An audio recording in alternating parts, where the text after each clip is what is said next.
Hello guys, welcome to our channel novel current. दोस्तों, आज की वीडियो में 11 से 13 जुलाई 2022 के बीच घटित प्रमुख घटनाओं को संकलित किया गया है। वीडियो के अंत में कुछ महत्वपूर्ण घटनाओं को संक्षिप्त रूप में भी प्रस्तुत किया गया है। पूरी वीडियो को ध्यान से देखिए, कई महत्वपूर्ण तथ्य आज आपको देखने को मिलेंगे। तो चलिए शुरू करते हैं। विंबलडन 2022 पुरुष एकल खिताब लगातार चौथी बार निम्न में से किस पुरुष खिलाड़ी ने जीता है? आंसर है ऑप्शन ए, नोवाक जोकोविच। सर्बिया के स्टार टेनिस खिलाड़ी नोवाक जोकोविच ने विंबलडन 2022 में लगातार चौथी एवं कुल 7वीं बार पुरुष एकल का खिताब जीता है। दोस्तों, उसने फाइनल में ऑस्ट्रेलिया के निक किर्जियोस को परास्त कर अपना यह खिताब जीता है।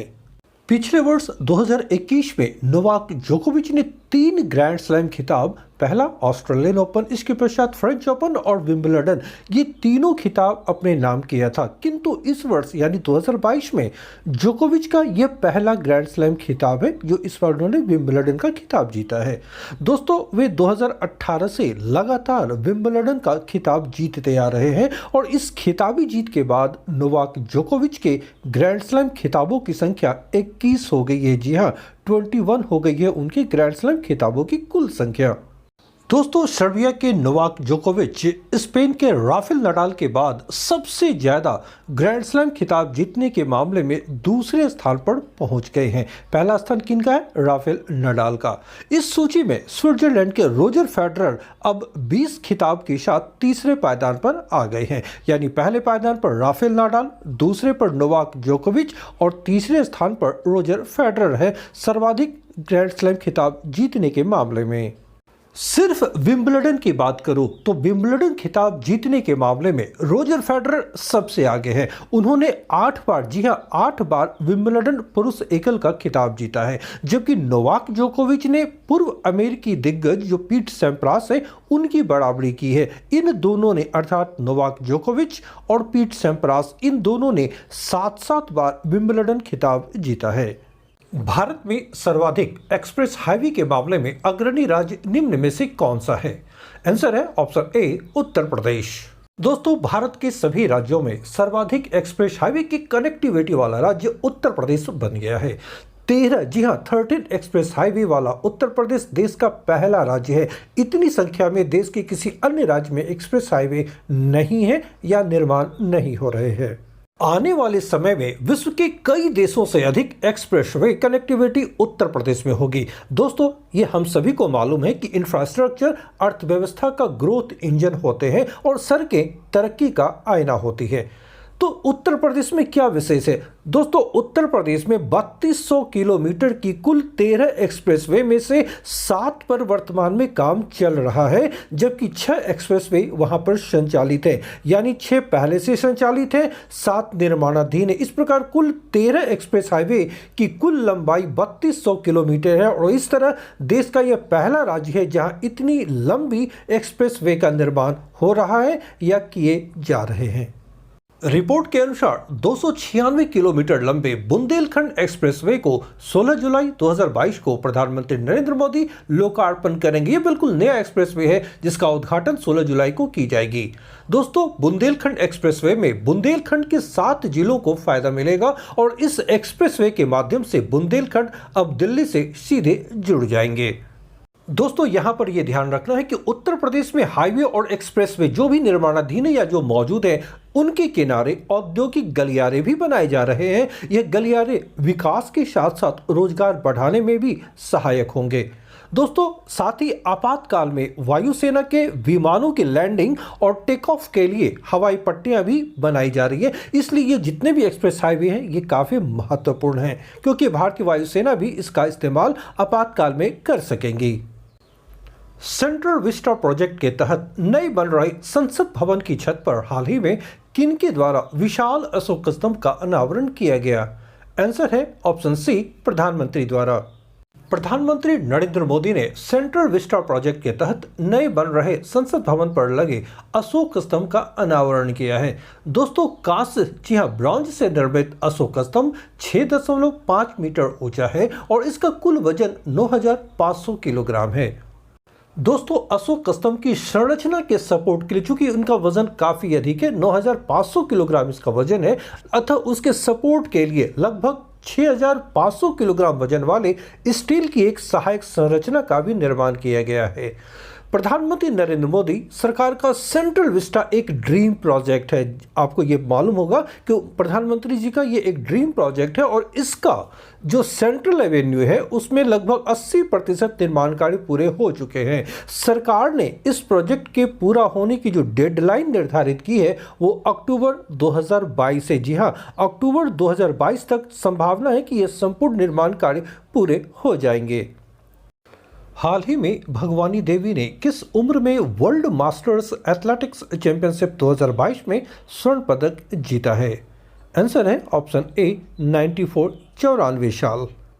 जी हाँ दोस्तों, 94 वर्षीय भगवानी देवी डागर, जिन्होंने फिनलैंड के टाम्परे में आयोजित वर्ल्ड मास्टर्स एथलेटिक्स चैंपियनशिप 2022 में भारत के लिए 1 गोल्ड और 2 ब्रॉन्ज मेडल जीता है। कमाल की बात है दोस्तों, 94 वर्ष की उम्र में अधिकांश लोग स्वर्ग सिधार जाते हैं, वहीं भगवानी देवी ने कमाल का रिकॉर्ड कायम किया है। उन्होंने 100 मीटर स्प्रिंट इवेंट में 24.74 सेकंड का समय लेते हुए स्वर्ण पदक जीतकर इतिहास रचा है। इसके अलावा उन्होंने शॉटपुट इवेंट में भी कांस्य पदक जीता है। भगवानी देवी ने इससे पहले दिल्ली स्टेट एथलेटिक्स चैंपियनशिप में 100 मीटर की दौड़, शॉटपुट और भाला फेंक में 3 स्वर्ण पदक जीते थे। प्रधानमंत्री नरेंद्र मोदी ने झारखंड के किस शहर में अंतर्राष्ट्रीय हवाई अड्डे का उद्घाटन किया है? आंसर है ऑप्शन सी देवघर। प्रधानमंत्री नरेंद्र मोदी ने झारखंड राज्य में राज्य के दूसरे अंतर्राष्ट्रीय हवाई अड्डे का देवघर में उद्घाटन किया है। दोस्तों इस अंतर्राष्ट्रीय हवाई अड्डे के निर्माण में कुल 400 करोड़ रुपए की लागत आई है। इस अंतर्राष्ट्रीय हवाई अड्डे के उद्घाटन के अवसर पर प्रधानमंत्री ने कुल 16,800 करोड़ रुपए के विभिन्न परियोजनाओं का शिलान्यास और लोकार्पण किया। यह झारखंड राज्य के विकास के लिए प्रधानमंत्री के द्वारा ये सारी चीजें की गई हैं। देवघर दोस्तों देश का 68वां हवाई अड्डा है जो उड़ान योजना के तहत अब कोलकाता, पटना और रांची से जुड़ा है।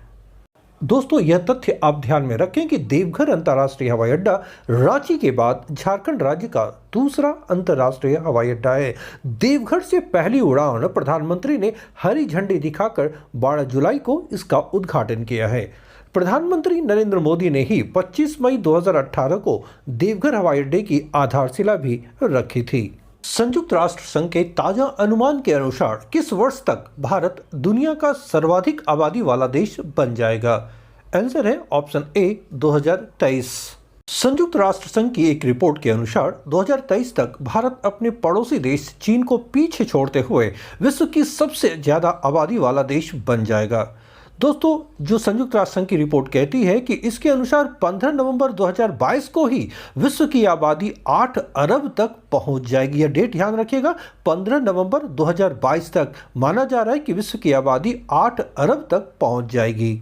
संयुक्त राष्ट्र संघ की ताजा अनुमानों के अनुसार दुनिया की आबादी 2030 में 8.5 अरब और 2050 तक 9.7 अरब हो जाएगी। उनका यह भी कहना है कि 2080 तक विश्व की आबादी लगभग 10.4 अरब के शिखर तक पहुंच जाएगी, ऐसा इसका अनुमान है। भारत के संदर्भ में संयुक्त राष्ट्र की इस रिपोर्ट में कहा गया है कि भारत 2023 में विश्व का सबसे अधिक आबादी वाला देश बन जाएगा। साथ ही साथ भारत इस मामले में चीन को पछाड़ देगा। रिपोर्ट कहता है कि 2022 में ही भारत की आबादी 1.412 अरब हो जाएगी, यानी 1 अरब 41 करोड़ से भी अधिक आबादी भारत की हो जाएगी और इसके बाद चीन की आबादी 1.426 अरब होगी, यानी 1 अरब 42 करोड़ से अधिक होगी चीन की आबादी।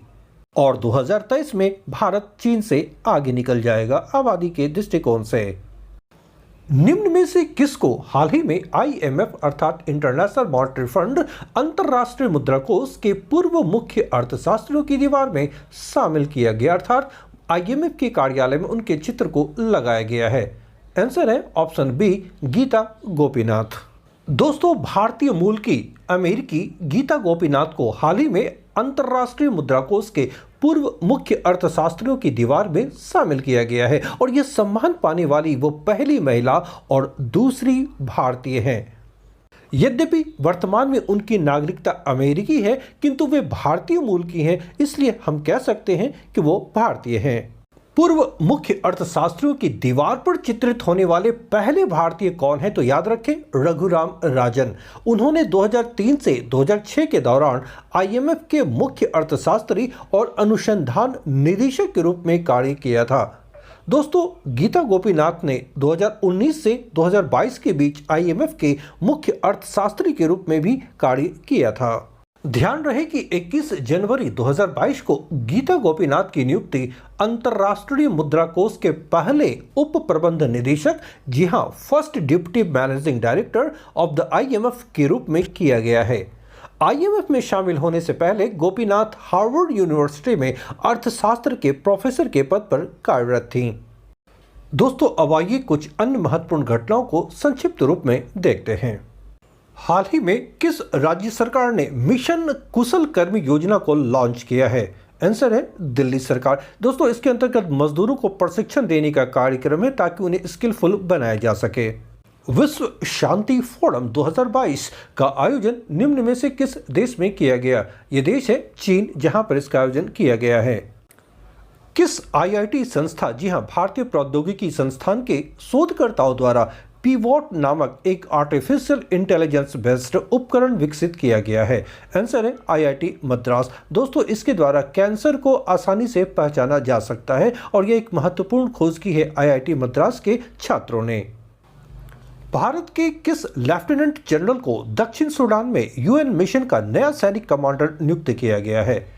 आंसर है मोहन सुब्रमण्यम। इन्हें हाल ही में UN मिशन के तहत दक्षिणी सूडान में सैनिक कमांडर के रूप में नियुक्त किया गया है।